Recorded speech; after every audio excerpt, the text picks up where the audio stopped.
O Brasil nunca viveu uma democracia estável por mais de 30 anos.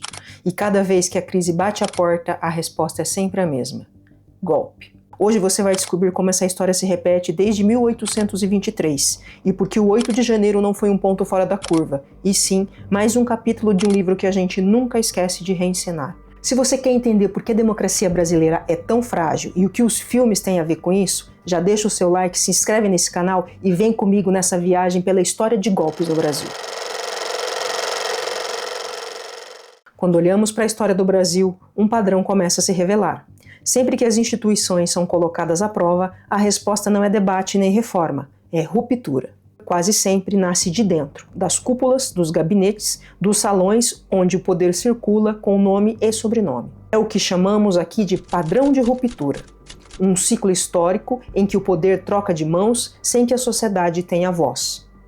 Golpe de Estado é a tomada ilegal e anticonstitucional do poder, conduzida por quem já está dentro do Estado. É planejado em segredo, ignora a Constituição e age em nome da estabilidade. Mas o que se busca, de verdade, é manter o privilégio de poucos. Não se trata de transformação, mas de controle. Não é revolução, é manutenção. Enquanto o golpe preserva o sistema, a revolução quer reescrevê-lo. A revolução surge quando o povo se levanta. Quando as estruturas se tornam insuportáveis para quem vive à margem. Ela sacode os alicerces e propõe outra lógica, econômica, social e política. A Revolução Francesa aboliu a monarquia e criou uma república. A Revolução Russa destruiu o Império Czarista e instaurou um novo regime.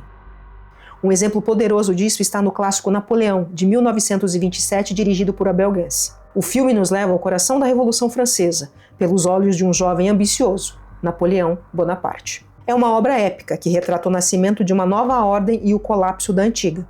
E mais do que isso, mostra como até uma revolução pode ser capturada por um novo tipo de poder. Ver esse filme é uma oportunidade para entender uma revolução que mudou o mundo e conhecer um clássico do cinema francês. Antes de continuarmos, é fundamental entender isso. No Brasil, alguns eventos que a história chamou de revolução, na prática, foram golpes. E essa confusão entre ruptura popular e usurpação elitista tem alimentado um ciclo de instabilidade que atravessa 2 séculos da nossa história. Agora que já entendemos a diferença entre golpe e revolução, vamos seguir uma linha do tempo para revisitar os principais golpes de Estado que moldaram a história do Brasil e perceber como, juntos, eles revelam um padrão que ainda ecoa nos dias de hoje. A Noite da Agonia, 1823, o primeiro golpe do Brasil. Apenas 8 meses após a independência, Dom Pedro I dissolveu a Assembleia Constituinte de 1823, que buscava limitar seus poderes. No lugar, impõe a Constituição de 1824, que cria o poder moderador, concentrando amplos poderes nas mãos do imperador. Foi o primeiro golpe de Estado no Brasil independente. Ele inaugura 2 precedentes perigosos. O primeiro, o da centralização de poder pela força, e o segundo, da exclusão da participação popular. A historiadora Neuma Brilhante observa que, embora não tenha aprovado uma Constituição, o Parlamento de 1823 foi fundamental para moldar a noção de cidadania brasileira nascente. Para mergulhar nesse contexto, temos o filme Carlota Joaquina, a Princesa do Brasil, de 1995, dirigido por Carla Camurati. É uma sátira inteligente sobre a corte portuguesa. Marieta Severo e Marco Nanini brilham numa narrativa ácida e divertida, e o filme está disponível na Netflix. 1889, Proclamação da República, o primeiro golpe militar. Em 15 de novembro de 1889, os militares, liderados por Deodoro da Fonseca, depõem o imperador Dom Pedro II. O povo assistiu de longe. Não houve levante popular, não houve participação civil. Foi uma ruptura promovida por uma elite insatisfeita com a monarquia. Esse é o momento fundacional da presença militar como protagonista da política brasileira. Uma marca que, como veremos, se repetirá com força ao longo de todo o século XX. Ou seja, o Brasil virou república, mas ninguém avisou o povo. Literalmente, ninguém. 1930, a Revolução de Vargas, o golpe disfarçado de mudança. A chamada Revolução de 1930 é, na prática, um golpe. Getúlio Vargas não aceitou o resultado das eleições. Com apoio militar, depôs o presidente Washington Luiz e assumiu o poder. Foi o fim da República Velha e o início da Era Vargas, que duraria 15 anos. Com centralização do poder, modernização da economia e o início da tradição autoritária da política nacional. A morte de João Pessoa foi usada como justificativa para o golpe, e foi, na verdade, um crime de motivação pessoal, mas ele foi transformado em um símbolo político para legitimar a ruptura. Transformaram um crime pessoal em motivo para a revolução, uma espécie de fake news com farda e bigode. Para você ver que notícia falsa é coisa antiga. Se você acha que esse detalhe da história merece um vídeo exclusivo, deixe aí nos comentários um eu quero. 1937, o Estado Novo. O autogolpe de Vargas. Em 1937, Getúlio dá um passo ainda mais radical. Usa o falso Plano Cohen para justificar a instauração de um regime autoritário, o Estado Novo. Fecha o Congresso, cancela as eleições e governa como ditador até 1945. O Plano Cohen era uma mentira tão absurda que funcionou. Parece familiar?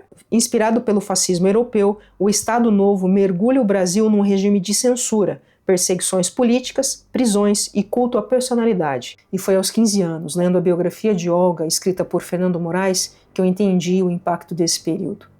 Olga era judia, comunista e era esposa de Luiz Carlos Prestes, o Cavaleiro da Esperança. Ela foi capturada por Getúlio Vargas e enviada para Hitler. Eu fiquei muito impactada, fiquei chocada por isso, porque eu pensei, bom, ela é judia, comunista, está sendo enviada para Hitler, ela vai morrer. E foi de fato o que aconteceu. Foi aí que eu entendi que Getúlio Vargas não era apenas o pai dos pobres. Ele flertava com regimes autoritários, inclusive com Hitler. O filme Getúlio, de João Jardim, com Tony Ramos, retrata os últimos dias do presidente antes de sua morte. Está disponível nas plataformas e oferece uma visão íntima de um dos líderes mais controversos do Brasil. 1964. Golpe civil-militar. O dia que durou 21 anos. Tem gente que chama de Revolução de 64. Mas como nós vimos conceitualmente no início desse vídeo, se tem tortura, se tem censura, tanque nas ruas, revolução não é a palavra correta. Foi um golpe mesmo. Em 1964, teve início o golpe mais longo e devastador da nossa história política. Militares, com o apoio de setores civis e respaldo dos Estados Unidos em plena Guerra Fria, depuseram o presidente João Goulart, o Jango. Instalava-se ali uma ditadura que duraria 21 anos. E seus efeitos foram sentidos em todas as áreas da vida nacional, da política à economia, da cultura à vida cotidiana. Durante esse período, o Brasil viveu sob uma máquina repressiva, censura à imprensa, perseguição e exílio de artistas e intelectuais, prisões em massa, tortura e assassinatos. Tudo isso legitimado por uma sucessão de atos institucionais, entre eles o AI-5, que suspendeu liberdades fundamentais e institucionalizou a violência de Estado. A ditadura militar concentrou renda, reprimiu movimentos sociais e tentou moldar a sociedade brasileira pelo medo.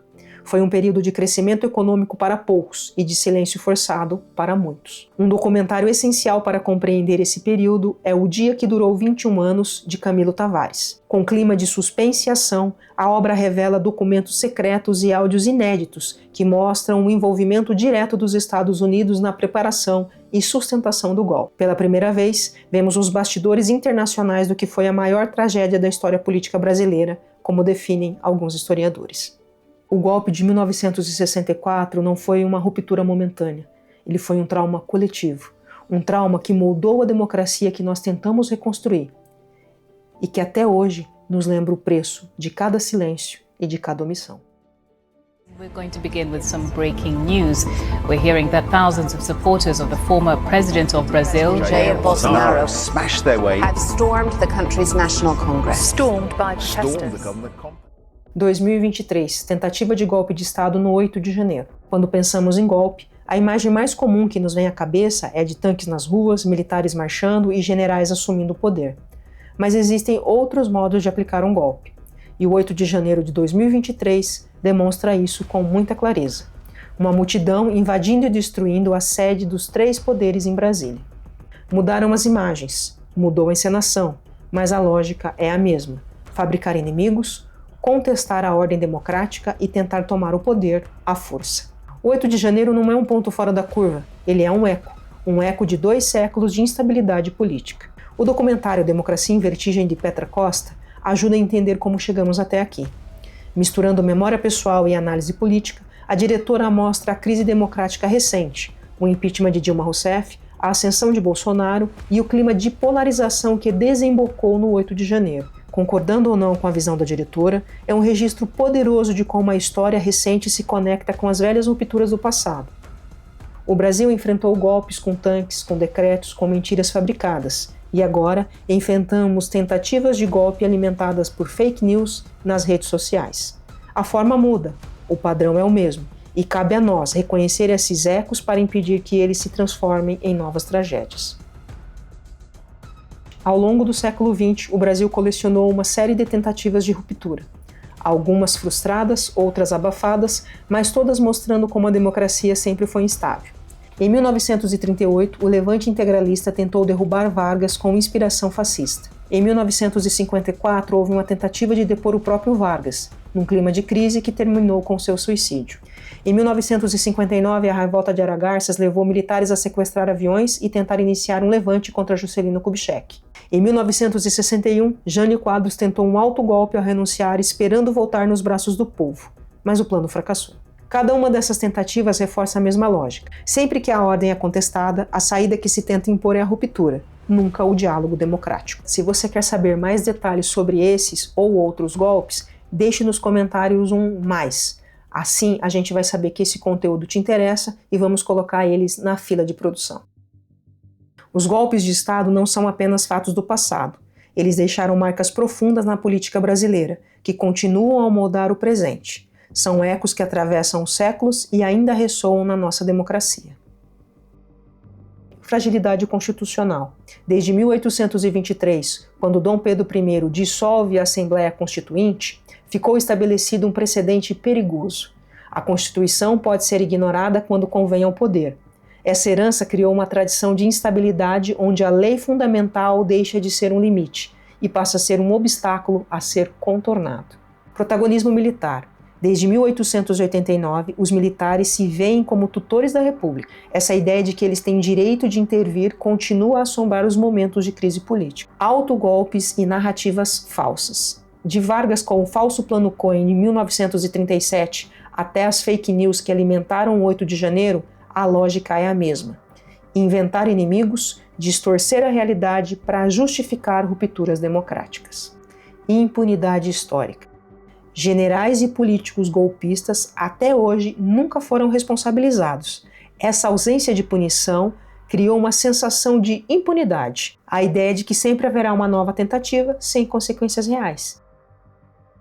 Vigilância e defesa da democracia. Como lembra a historiadora e professora doutora Lilia Schwartz, direitos não são dados, são conquistados. A democracia não é um presente que recebemos. Ela exige atenção, mobilização cidadã e coragem coletiva. Um filme que traduz de forma poética e crítica essa instabilidade nacional é Terra em Trânsito, de Glauber Rocha. Ambientado no fictício país de Eldorado, o longa retrata um povo dividido entre o golpe de Estado e o populismo, entre a crise e a transformação. Não é um filme fácil. Glauber queria justamente causar estranhamento, mas talvez seja por isso uma obra perfeita para compreender o ciclo de rupturas que ecoa no Brasil até hoje. Ao longo de 2 séculos vimos um padrão de rupturas. Golpes que nascem de cima, narrativas que são criadas para justificar a tomada de poder e uma constante impunidade por parte dos seus protagonistas.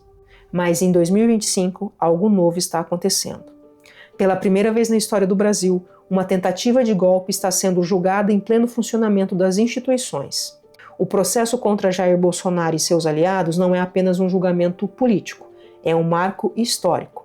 Nunca antes, os responsáveis por uma tentativa de ruptura desse tipo enfrentaram, de fato, a possibilidade de punição.